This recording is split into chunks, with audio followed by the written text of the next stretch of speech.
between them. Al-Khaliq, the creator, it refers to the act of creation, but it could be also creation from a material or from substance that already exists. So human being could be Al-Khaliq as well. For example, a creator of a masterpiece, right? A creator of, of an establishment, of an organization. A creator of idea, creativity, right? Khallaqiyah in Arabic means creativity. But Al-Khaliq, the ultimate creator, is Allah subhanahu wa ta'ala. Al-Fatir, originator, it means the one who creates from nothing. The one who brings existence from non-existence. And with that, Allah subhanahu wa ta'ala is Al-Fatir. Fatir as-samawati wal-ard. The one who is originator of the heavens and the earth. From nothing, He brought the existence and the matter. Fitra, it translates as innate nature of man. It means the one that they were born with, is our internal compass. Another word is that the way we were created. Fitra means the one that Allah brought us to existence, and by that building block of our existence is in a certain way. For example, our fitra, our creation, was in a way that we have inclination toward good.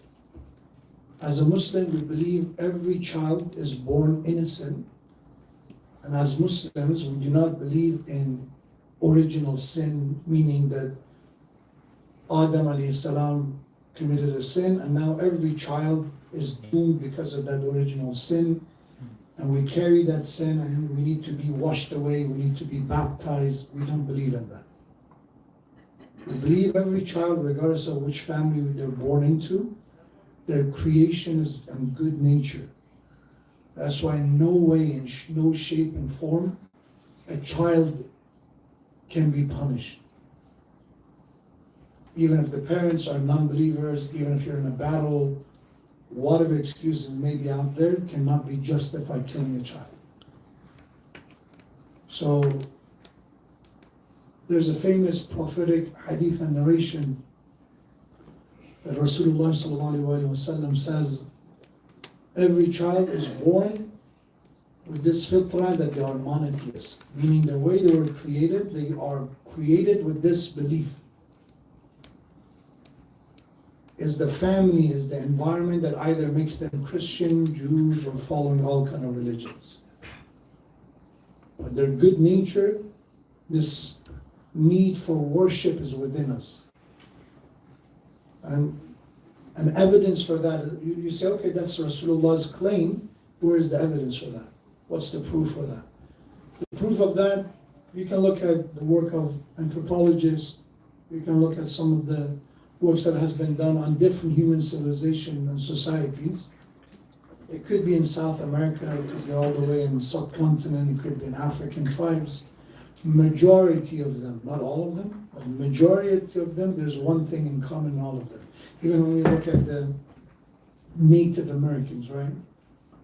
And that is the need to worship something. The need and worship is there. What they worship is all over the place. One tribe or one culture, they're worshiping the soul of the ancestors. The other one worships the nature. The other worships these gods and deities, right? Thanks to Moana, you know a bit about that culture as well, right? That island and the god of that island, and our kids know about it too, right? Thanks to the children, I know about that. I did not know that existed. So there's always something that people find that, okay, where are we from? Who's the one that gives us blessings? How can I submit to that bigger power? And by the way, that was the traditional way, as I said, majority of societies are like that. So as if there's something in us that we are looking for something to rely on, to trust, to count on, to submit to. It's a fitra, it's a need within us. And for the same reason, we have the need of building societies. We're creatures that we're social creatures. You rarely find a human being who just survive on their own. This idea of to build villages and then cities and countries and civilization, again, is another need that is within us.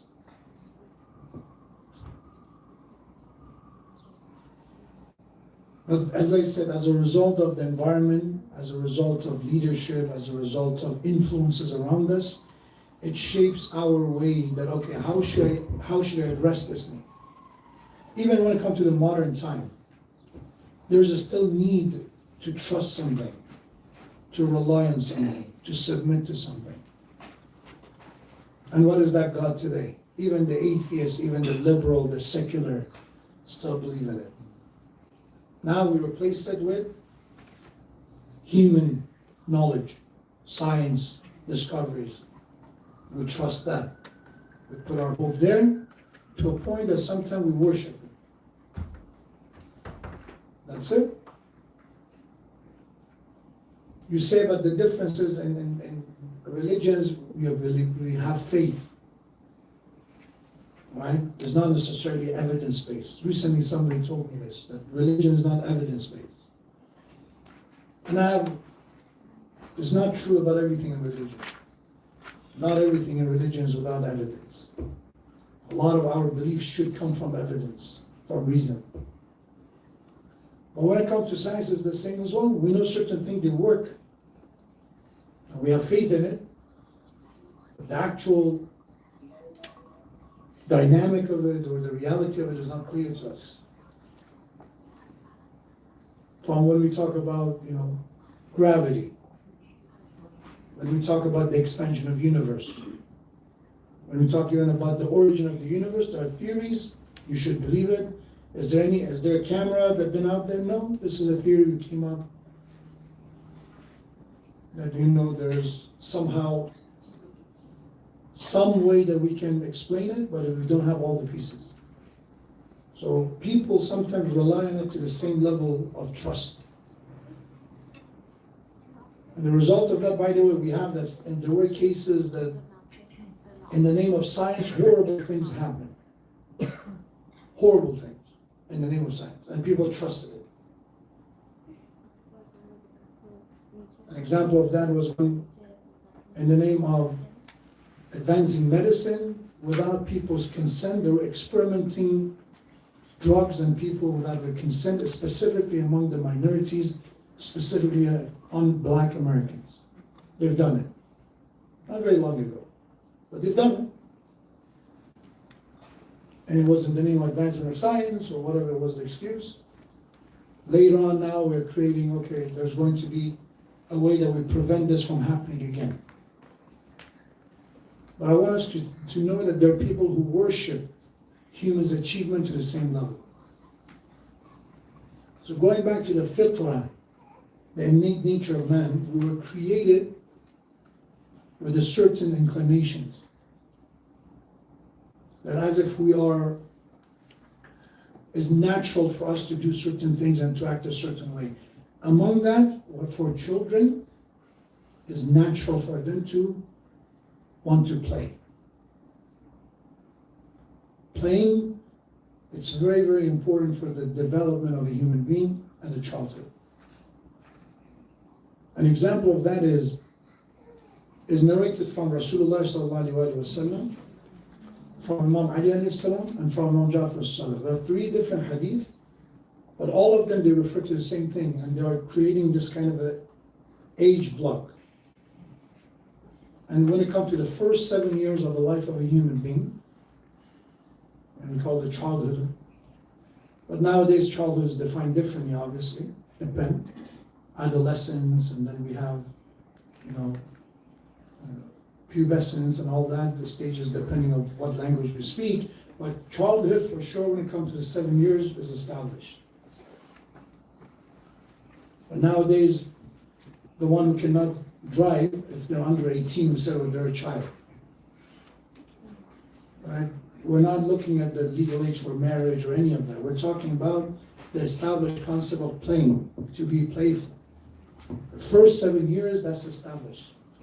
And all these three traditions from Prophet, from Imam alayhi salam, from Imam alayhi salam, they said the first 7 years of your child's age, your child it should be free. It's not the time of excessive discipline. The tradition from Prophet said that your child in the first 7 years is your Sayyid. It means they dictate how things are supposed to be. Sayyid means master. Right? That's one. The other one again narrated from Imam Ali alayhi salam. It says that this first 7 years is a time of development. From Imam alayhi salam, the word is yal'ab. Yal'abu sab'a sinin. The first year, the first 7 years is a time of play. So, different angles. Rasulullah said is a time that your teacher, your master is your child. Imam alayhi salam said is a time of development. Imam Jafar alayhi salam says it's a time for them to play. When you look at it and we try to understand it, they're not trying to say something contradictory to one another. Rather saying that one is a prerequisite, one is a process, and one is the outcome. So for example, when we talk about playing, in order that if you are looking for development, if you're looking for tarbiyah, playing is the way in the first 7 years. Yal'ab. The method should be playing. And when you talk about the teacher, your children are your masters in the first 7 years, it talks about that how you deal with this playing and all that. Playfulness cannot be actually happening if you try to be the master and they're supposed to follow. They're the master. What do I mean by that? And I tried to, when I was looking at some of the studies out there to see, okay, is it compatible with the finding that we have on studying children? Child psychologists' theories on this. One thing that has become very clear is that children at that age, at the early years, their brain is not developed fully yet. So especially at the first few years of their lives, it says stop reasoning with your children. Stop using logic with them. How many of you tried to talk logic with a 2-3-year-old? Huh? It makes no sense. Okay, I'm telling you, just wait 1 minute. I'm going to give it to you. Or share. If you share, I give you more. Or any other subject. They don't get it because their brain is not developed yet. They don't get it. It's like that you're speaking a different language to them. To us, it makes sense. To that child, it does not make sense. And actually, they said, when it comes to the psychology, they say, stop. The child does something, the best thing to do, let's say if they're doing a bad behavior, rather than sitting them down and Sheikh Modarres style, sit down, let's have a conversation. The 2-year-old, 3-year-old, 4-year-old, let's sit down there, why what you did was wrong. They don't get it. But what's the solution? And one of the best solutions out there is distraction. Distraction. If you don't want them to keep doing that, change it. Just whatever they're doing, just quickly shift their attention to something else. That's the only way. Rather than giving them more attention to what they do, which is wrong, shift the attention. So it is. There's no other solution. There's no logical solution. I've seen this apparently on social media. A child is throwing tantrum. So some parents, they came up with this kind of a gimmick. In the middle of the child throwing a tantrum, crying, whatever, complaining, they suddenly cry a stranger's name. I think the famous one is Jessica. They say, Jessica. And then the child becomes quiet, looks around. Especially the younger they are. Why is that? It's not that, change please the name Jessica with, I don't know, whatever name you like. Fatima. It doesn't matter to them. It's the distraction that is there. One of the challenges at the early ages of a child is that when parents, they expect a child to understand, and they don't understand. The Prophet said, your child is your master, meaning you should understand him. When you talk about master and follower, right? Who's the one in charge? The child. The master is the child. You as the parent or adult, you are the follower, meaning you have to adapt. You cannot expect the child to adapt to you. Oh, I'm sleeping, I came late from the Majalis. Please sleep a bit more. No. They're awake at 6 a.m., they're awake. That's the way it should be. You should adjust yourself to them. The worst thing that, by the way, is one of the reasons I sometimes talk to couples with problem after having children is that people expect after children that their life, the style of their life to stay the same. We want the same clean house, pristine house. We expect that everything to be as, well-behaved child.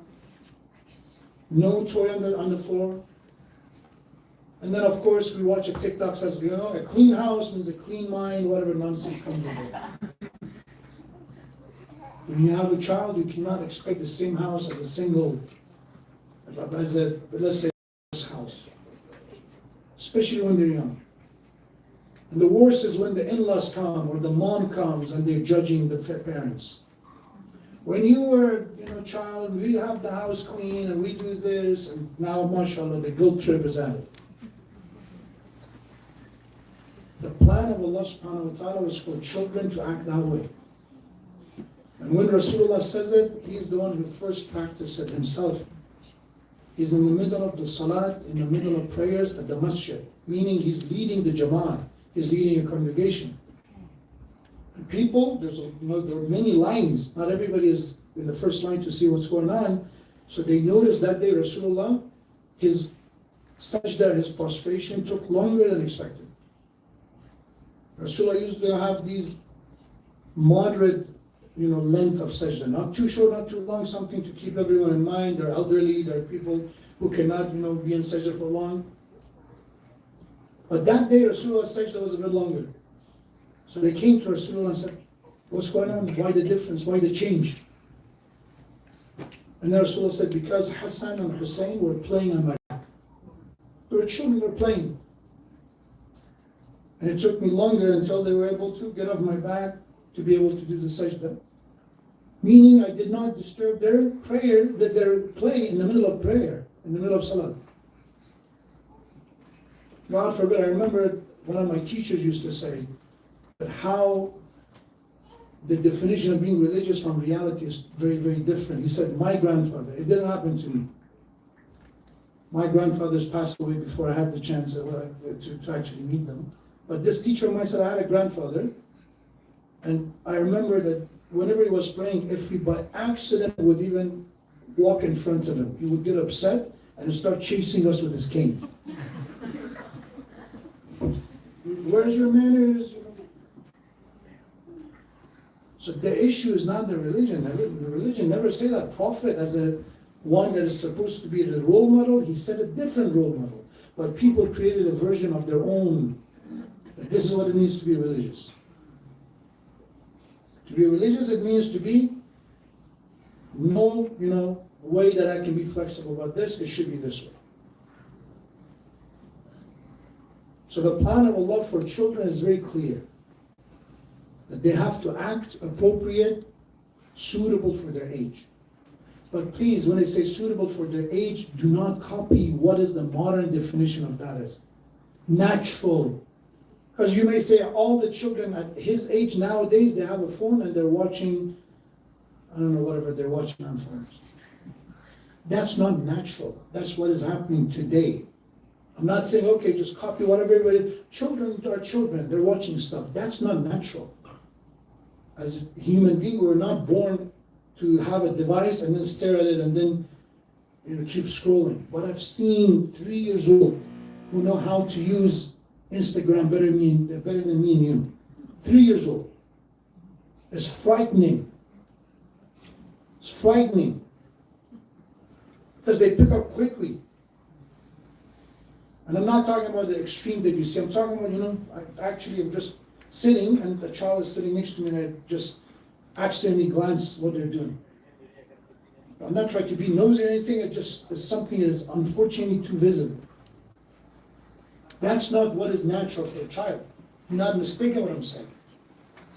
This is the issue. We have two extremes. One extreme is children have to be adults. Sit down, quiet, act this way, toys, no toys on the floor. Learn this, memorize this surah, recite that dua.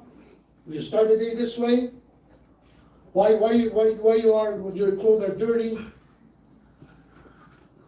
when they're supposed to.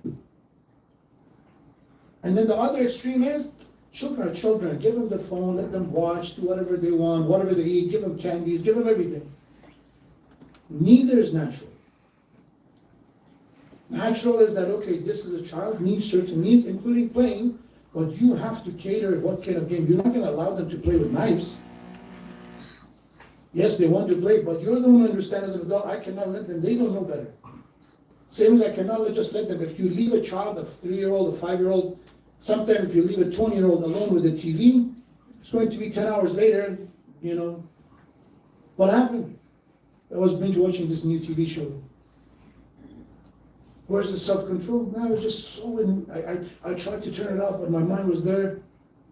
The impulse is not there. So neither is balance. Balance is in the middle. Knowing that their filter, number one, you should understand their age.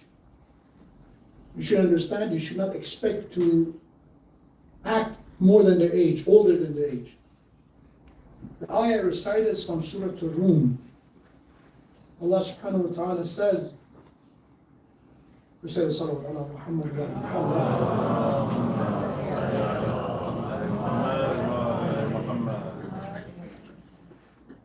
Allah alladhi khalaqakum min da'fin. It is Allah who created you from a state of weakness. Look at children, look at infants who are born. That's the weakest form a child can be. They're fully dependent on their parents, right? I said compare us with the other species. As a human being, we are ashraful makhluqat. We are the most noble of all creation. We're the intelligent being. We're this and that. And then we look at our childhood. Any other animal, it takes them a few hours to stand on their feet. Couple of days. Maximum couple of months. Done. How long it takes for a human child to start walking? Average? Up to 12 months, or it could be more or less. If we're on our own, we're done. We're done. So Allah says, it is Allah who created you from a state of weakness. So you should stop acting that this child, is resilient and he can't take so much. There's weaknesses that you have to keep in mind. ثُمَّ جَعَلَ مِن بَعْدِ ضَعْفٍ قُوَّةٍ. Then He gave you power and strength after weakness. Because as time goes by, we get stronger. Physically, we get stronger. As well as, of course, mentally and our cognitive, everything becomes stronger. But you have to understand it takes time. And then ثُمَّ جَعَلَ مِن بَعْدِ قُوَّةٍ ضَعْفًا. Then after the strength and power, He ordained weakness at old age. It's that kind of a, model to follow. Start with weakness, there is a peak, and then there's going to be decline. مِن بَعْدِ قُوَّةٍ ضَعْفًا وَشَيْبًا يَخْلُقُ مَا يَشَاءُ. He creates whatever He wishes. وَهُوَ الْعَلِيمُ الْقَدِيرُ. And He is all-knowing, all-powerful. Meaning the reason He designed this system this way, that why we go through the adulthood and then old age, and why is this way, it comes from His knowledge. He's all-powerful. He can do things differently if He wanted to, but because of His wisdom and knowledge, He decides this is it. So number one, we should expect children to act like children. Number two, when it comes to teenagers, they should act like teenagers. What I mean by acting like teenagers? We have that again, the teenagers, again, according to the hadith, the tradition says, when it comes to the second part of the life, is the time that they have to learn. This is a time of structure. And we look at the majority of countries in the world, 7, 6, 7 is when kids start going to school. And their school, now again, for how long, depending on middle school and then high school, how many years it is, more than 10 years are going to be in instruction. So that's the time of development, and it's through instruction, not play anymore, necessarily. Play can be there, but that's not the major way. And when I say structure, I mean there's going to be discipline. The best gift that parents can give to their children at that age, okay? There's structure. There's a time for this. There's a time for entertainment and fun. There's a time for study. There's time for everything. But the worst is that we do excessive. Okay, today we sit down, the whole day is going to be just religion. No time, just religion. Wake up, Ayatul Kursi, Hadith Kisa, Dua Joshan Kabir, Ziyarat Ashura. By the time we want to just do something, okay, let's do a bit of Quran here. It's Zohr, it's already noon. Okay, now is the time, let's go do, volunteer here, let's go over there, there's a program, there's a house Majalis, let's go over there. Okay, afternoon is gone, nighttime. Night Sheikh Modarres is giving an hour lecture. Let's go. And then the other day, the week goes by nothing of religion. Soccer practice, and then watching TV, and there's no element of faith at all. Balance is that every human being needs a structure, meaning there should be time. Not equal times, some needs more than others. Not that, okay, if I have this amount of time, exactly the same amount of time it should be for something else. It's not about that. Sometimes, when it comes to our salat, our daily prayers, 5 daily prayers, they were designed in a way not to take more than a certain time.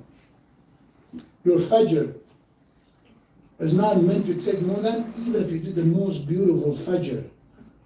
I don't know how you do it beautiful, but let's imagine with the detailed adhan, iqama, and all of that. It should not take more than 10 minutes. It was intended to be that way. Some people I know, they're sitting, say, Sheikh, 10 minutes? I did it in under 1 minute, and let's talk about that. And it's important at that time, if your child is telling you they prayed, let it go. If they say they prayed, okay. To say, no, I know you didn't pray, I just timed you, is not possible. When they tell you something, take their word for it. And this is the worst thing because they're here and I'm telling you, but I don't find you alone to tell you that. Islamically, then you're not obliged, you're not required to expose them. Structure comes from telling them, if you really care about that much, okay, we're going to do Jama'ah. Okay, come and do the Jama'ah together. But you cannot, especially when they become baligh, when they reach the age of Islamic maturity, it is on them. On them. But if you push them in the wrong direction, then now they're going to just, God forbid, lie or hide. Because sometimes, if they lie, the solution is to expose them. Okay. Now they learn one thing. When you expose a lie, you know what happened? Sometimes they become better liars. That's all it is. When you push them, you expose them, said, okay, so my mistake was I thought that I can make noise under a minute and I can sell this lie. Now I just need 4 minutes. That's the kind of message we're sending. There is no independence. Okay, I'm teaching you that this is for your own good, and hopefully you will learn on your own. Eventually, sooner or later, you have to wake up on your own. You have to pray on your own. So for that age is appropriate behavior as well. But structure is needed. But you know the best structure where it comes from? It does not come from talks again. Children do not learn from preaching or limitations or just written rules and all that. They learn from watching and observing. You know why children go through so many hairstyles, especially boys? They imitate who they like. It could be someone like a soccer player, somebody may like, they saw something in school, whatever that is, they copy it. That's what that age is about, is the age of imitation, copying. You want to teach them structure? You need to be the best version that you want them to be. They copy you. I'm the mother, I'm in the middle of cooking, middle of my TV show, middle of whatever it is, I stop. It's prayer time, I stop praying. TV is off, not in the background, TV is on and I'm doing my prayer. Then my children get it. Oh, that's the structure. That's what it means. The younger we do it, it stays with them. You observe and imitate and copy. But if I do otherwise, yeah, I curse, I do use profanity, but in Urdu. But I'm telling you, no profanity here. How's that again? Just imagine how hypocritical that is. In one language is okay. I'm an adult, it's okay, not okay for you. Doesn't make sense to them. Especially teenagers are very good at pointing out hypocrisy. And we hate that. That's why sometimes the relationship between parents and teenagers are very difficult. Teenagers, let's be very honest, we were teenagers, all of us, we are difficult people at that time. It's a time of transformation, we're changing, everything is going on. We try to develop identity, we try to understand who we are, what's going on. It's tough to begin with. But on the top of that, we're not blind, we see things. We're not children anymore. When children are children, something goes missing, what happened to them? If you're non-Muslim, I don't know what kind of lies they tell their children. Easter Bunny took it. Right? I don't know. You were a bad kid, something, the fairy or something came and took it. If you're a Muslim, jinn took it. Right? You find equivalent version, some nonsense. And you get away with it because they're too naive to get it. And you already hidden it in the basement, in the garage, somewhere. But you cannot do that with a 12-year-old or 14-year-old. Hey, they easily read you. So what's the solution? The solution is to understand, treat them for the age they are. They're not children anymore. They're adolescent, or they're now, again, teenagers. And they will act according to their age.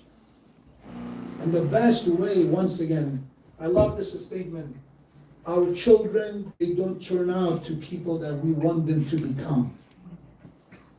They turn out to the people that we are. We are whatever we are. If you are a hard worker, most likely your children look up to you. If you're an honest person, most likely your children will look after you. If you're a gossiper picking up the phone, gossiping, and you think your children don't listen, the chances are your children will pick up that. And the list goes on. They become who we are. And when I say who we are, let's be very honest, they don't become the mom or the dad. They become a mixture of both, some more than others, depending who they spend more time with. The worst thing we can do is to try to be the favorite one. And because whenever I talk to people, may Allah bless my husband, but he's not really into these things. Okay, you are better parent than your husband? My wife is this, and she comes from this background, and she's so strong. Okay, what are you trying to say? By saying that you were better, or you were stronger, or you're good, is not going to benefit your child. And I always say, as a parent, you cannot replace your spouse. You cannot. Sometimes it's out of your control. Unfortunately, we have people who lost their spouse, orphans, divorce may happen. There are things out of our control. But in the worst of the worst is when you have a blessing and you ignore it.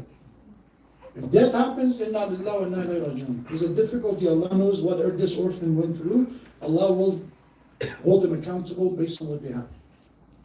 If they did not have a father present, if they didn't have a mother present, they had some shortcomings here and there, is expected. They have their own struggles. Allah is just and fair to know that. Same as with a child of a divorce. It's not the child's fault. But Allah knows. It was not on them if they were not able to have a good example as a father, as a mother, whoever they live with. But with the one that you have the father and the mother, but now we have these politics. That I try to make them close to me and I try to make them closer to me. The outcome is always, I promise you, is going to be against you. Forget how much damage we do to the child. We as the one that we think, okay, I got them on my side. For now. Just wait. Just wait. They'll start their own family, they will have their own children, and we'll see your relationship with them. Right now, you won. Perfect, obviously. Of course, they're going to, they're 18, they're 17, they feel too close to you because you are the one who already tried to buy their affection and spend more time with them and give them whatever they want. Rather than understanding that a child needs both of his parents. And we need to act appropriately at that time. The plan of Allah was, إِنَّا خَلَقْنَاكُم مِّن ذَكَرٍ وَأُنثَى.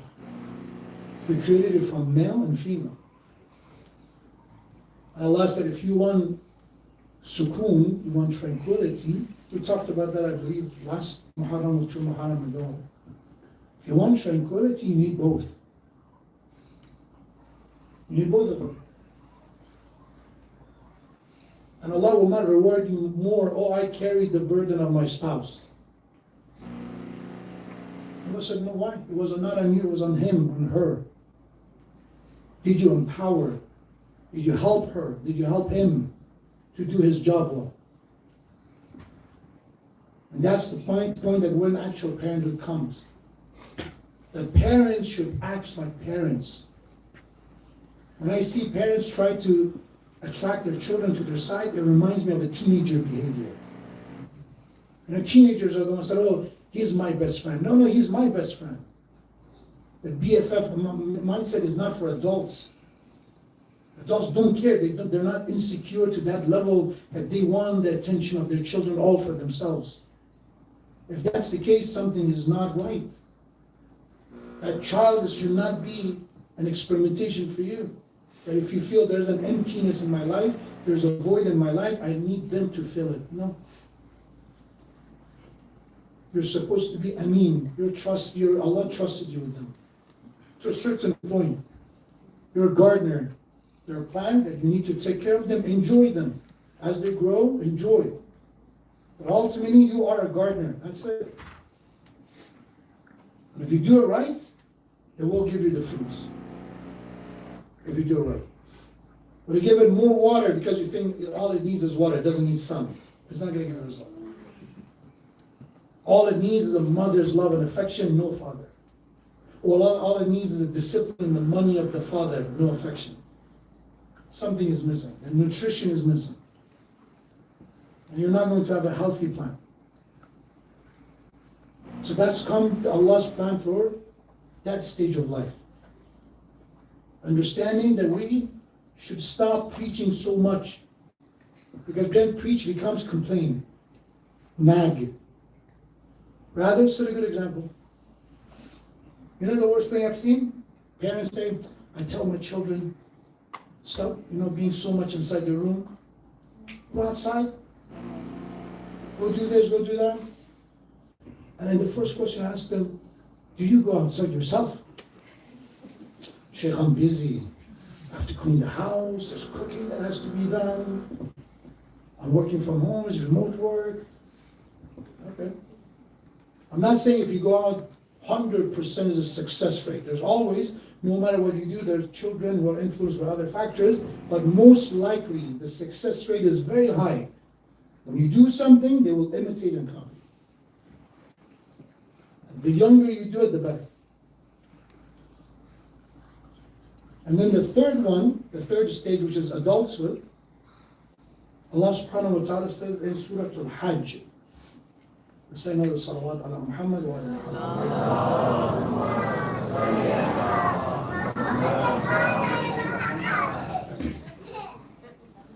ثم نخرجكم طفلا ثم لتبلغوا أشدكم. So it's also talk about the stages of life. Allah said, we bring you forth as infant, then you reach your full strength. وَمِنْكُمْ مَنْ يَتَوَفَّى وَمِنْكُمْ مَنْ يُرَدُّ إِلَىٰ أَرْذَلِ الْعُمُرِ. So another stage after strength is some of you, depending on the time Allah distant, may leave this life earlier and sooner, and some are returned to the most أَرْذَلِ الْعُمُرِ, to the most lowest form of life. Because when you come to old age, is a decline, and that's the way that is not the highest qualities of our life.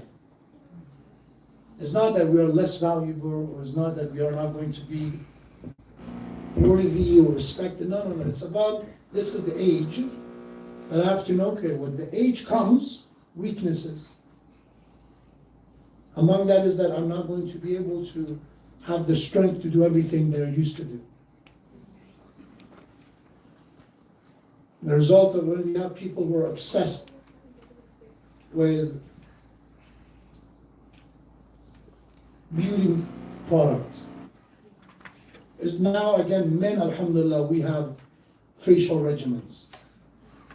They say, oh, this is what I do, this is good for skin, and nothing wrong with it if it's done properly, if it's done moderately. But there are those who go to excessive level of that I have to act young, I have to look young. And as a result of that, we don't consider the age we are. I have to act according to my age when I get older. What is the acting according to my age? That's another misunderstanding. Oh, you're old, it means that you have to start being active, go sit down, go just pray and do nothing. That's one definition of being old. Stop talking, so just stay in a corner, be like an invisible shadow. That's what it means to be old. That's how you age.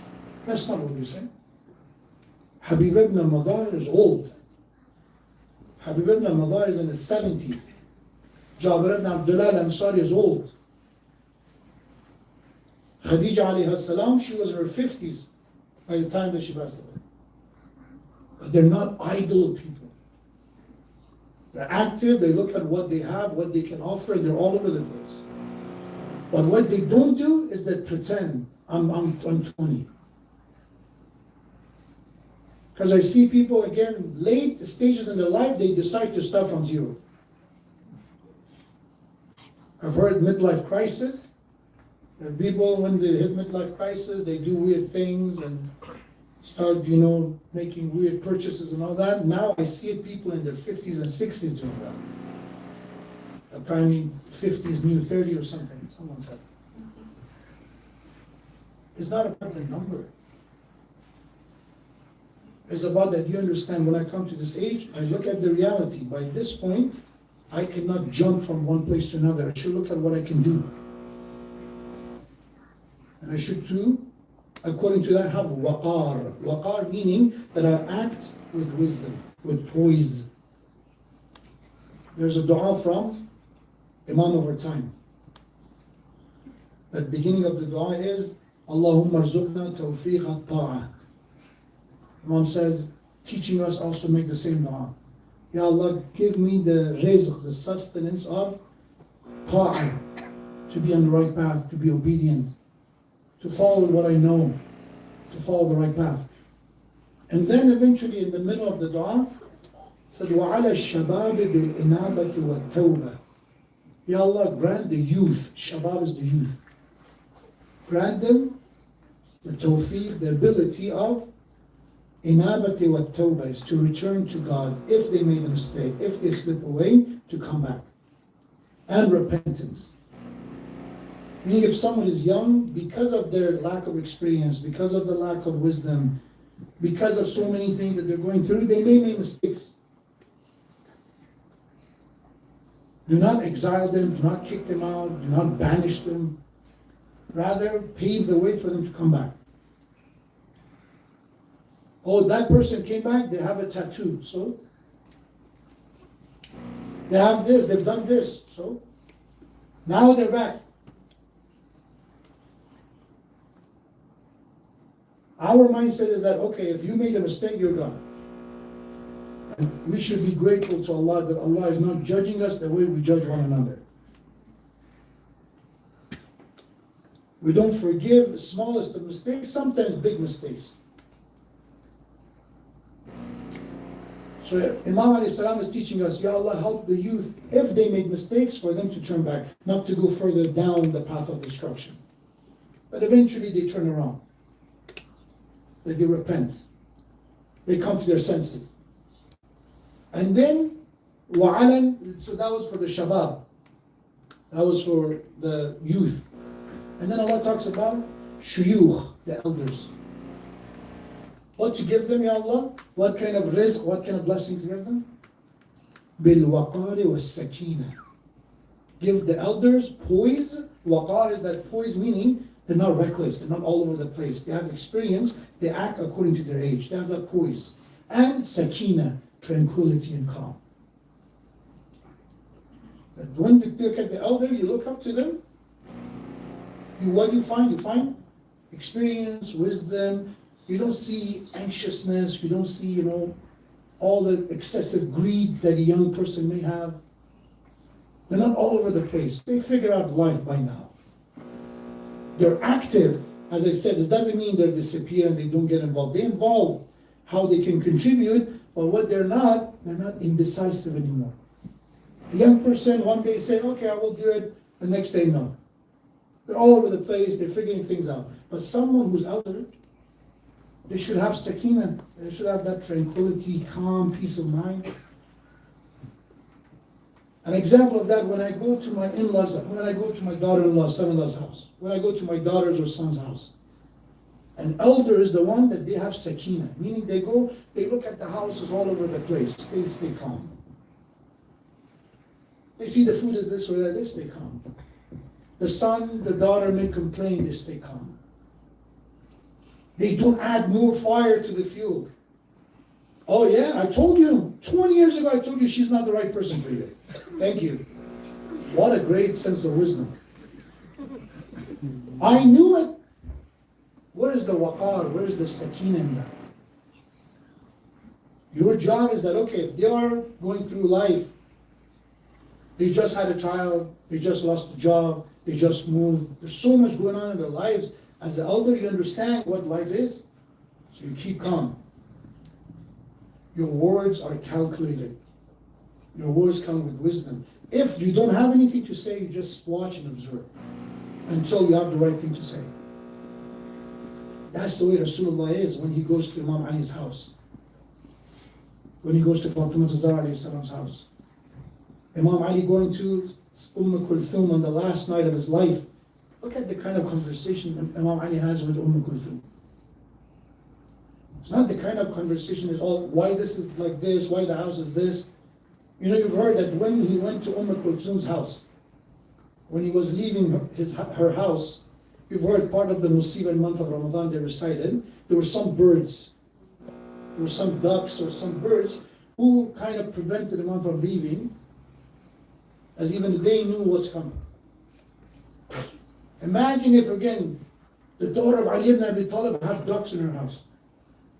That's the kind of thing that people are obsessed with. You have this in your house, you have that in your house, and nothing is haram or forbidden, but if you have an opinion. In my time, in our time, we used to raise kids differently.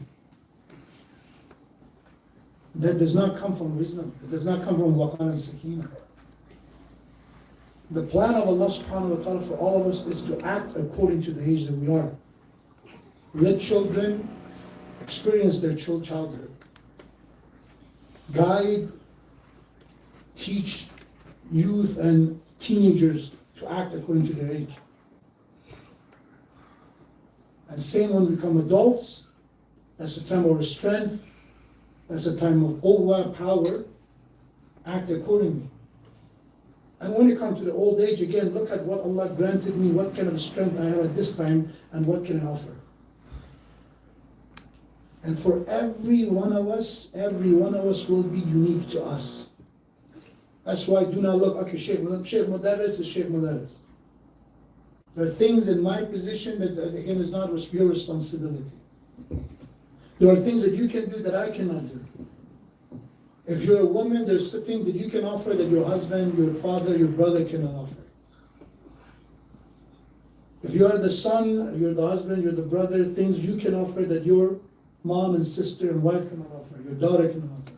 There are certain things that Allah meant for you.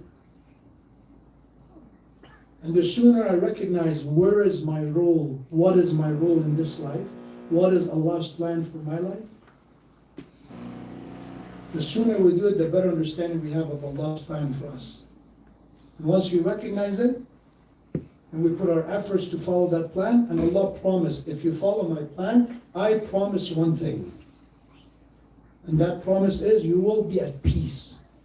Follow my plan, you will not be all over the place. You will not be all the time worried and anxious. You may go through them, but that will not be your constant state. Because you follow the plan that was meant for you. That the load that you have is a load meant for you. لا يكلف الله نفسا إلا وسعها. Allah will not burden any soul more than their ability and capability to handle it. So if I put burden on me that is not my burden and I am suffering, whose fault it is? It's my fault. If I know this is not my burden, but I try to make it my burden. You know, one of the reasons men and women, I talk more about that tomorrow, we're unhappy is because we try to carry the burden of the other side. I want to be a mother and a father at the same time. Be a mother, Quran call it wahnan ala wahn. It's very difficult to begin with. Now you want additional burden? A father wants to be a father and also have that mother role as well. I give examples before, I'm not going to repeat it from previous years. A man will have ideas about, okay, this is how we should cook food. Not that woman's job is to cook food. No, if you cook, bismillah. That's the way it should be. But if somebody else is handling that, you're doing something else. You're taking care of the children. You're cleaning the backyard. I don't know what you're doing. But if you want to clean the backyard and at the same time have an opinion about how things are done there, running between the two, the result will not be a successful result. But thanks to a lot of reasons, we have become idealists and perfectionists, that we need everything a certain way. If it's not that way, what is the language? It does not hit the spot. If it's not that way, it doesn't really enjoy it. I can really enjoy it. That kind of mindset, we should set ourselves for a lot of misery coming our way, if that's the way I think. And the only one to be blamed is me, that I set my expectation, my perfection, my idealism to that level. With that, we ask Allah subhanahu wa ta'ala to protect us, protect our children, protect our youth, protect our elders from misguidance, from failure. And may Allah subhanahu wa ta'ala give the tawfiq of repentance and tawbah to all of us, especially to our youth, and grant poise, wisdom, and tranquility to all of us, but especially to our adults and elders, with the salawat ala Muhammad wa ali Muhammad.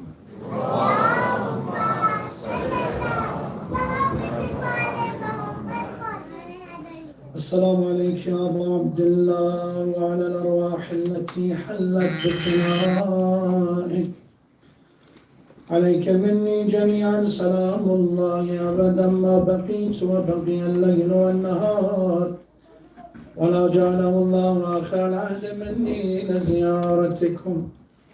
السلام على الحسين وعلى علي بن الحسين وعلى أولاد الحسين وعلى أصحاب الحسين.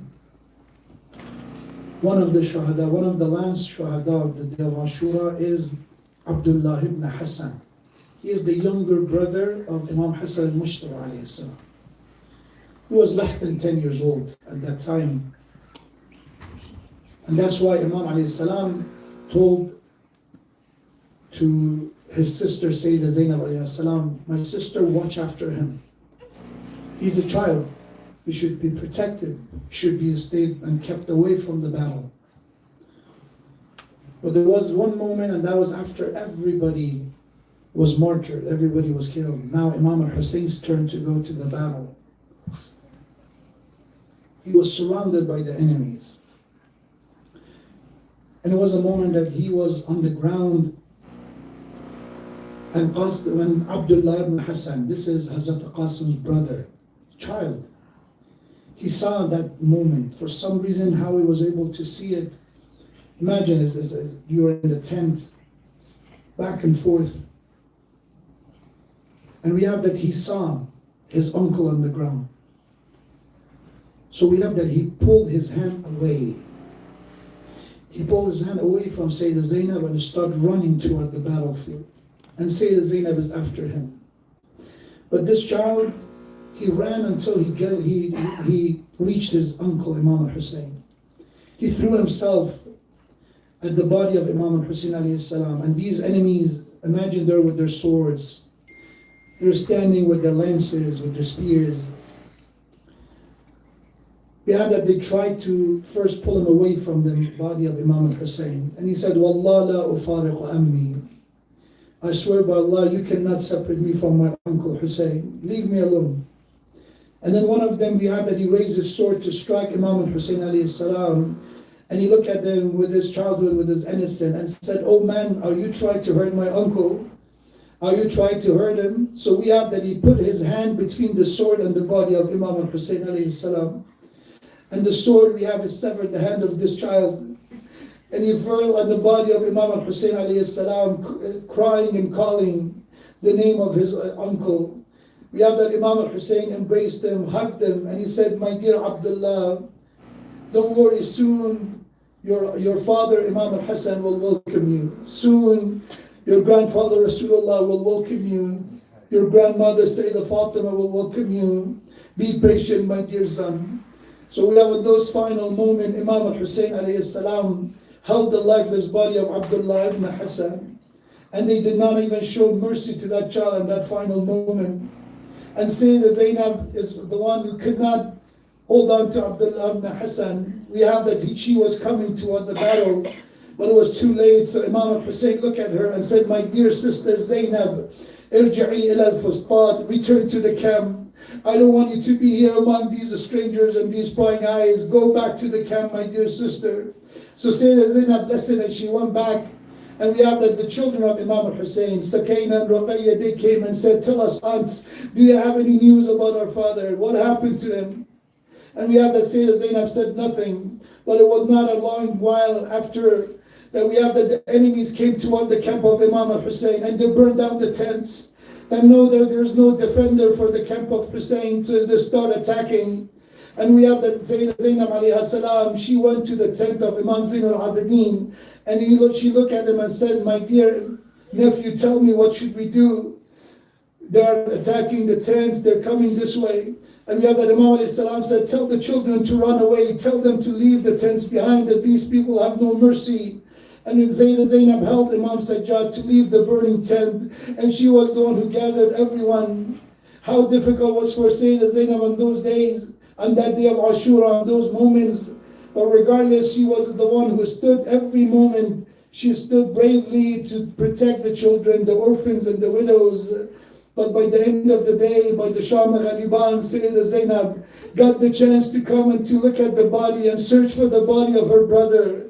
And when she came and saw the body of her brother on the ground, this is the body that they stole away everything from it.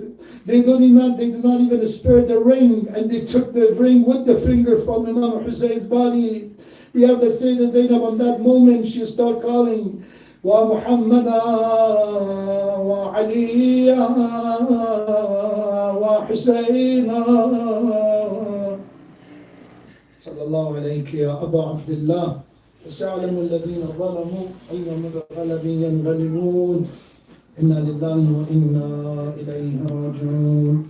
Ya Allah, we ask you by the honor of Imam Hussein, by the honor of this, all the children who were martyred in the day of Ashura, Ali al-Ashar and then Abdullah ibn Hassan, Ya Allah, hasten in the promise of Allah subhanahu wa ta'ala's justice, the Imam of our time coming. And Ya Allah, hasten in his zuhur and his reappearance, Ya Allah. We ask you, Ya Allah, to bless the soul of all of our marhameen, all the mu'min and mu'minat, especially the sponsors of this program, and grant them maghfirah and forgiveness, Ya Allah.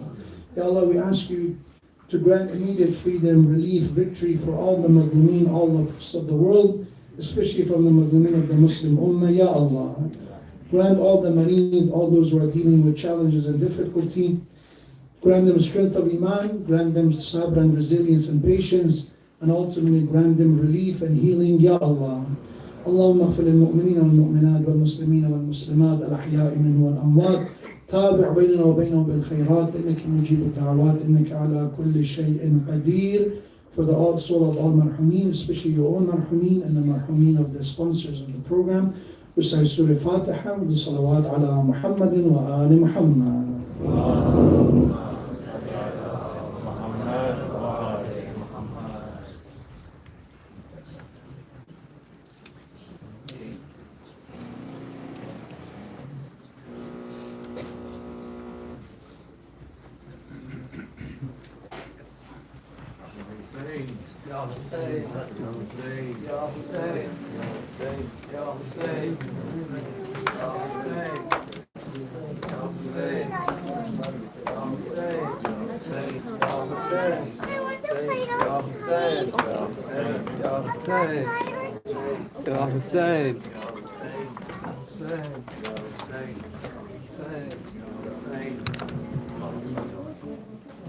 Tumar hai ben biravada hai zamin pakr davada. Tumar hai ben biravada hai zamin pakr davada. O pe lutte da shimr da ghazi, o pe lutte da shimr da ghazi. Sade pardeyan bacha ghazi, Zahra Jaya Dasra Ghazi, Hai Zahra Jaya Dasra Ghazi.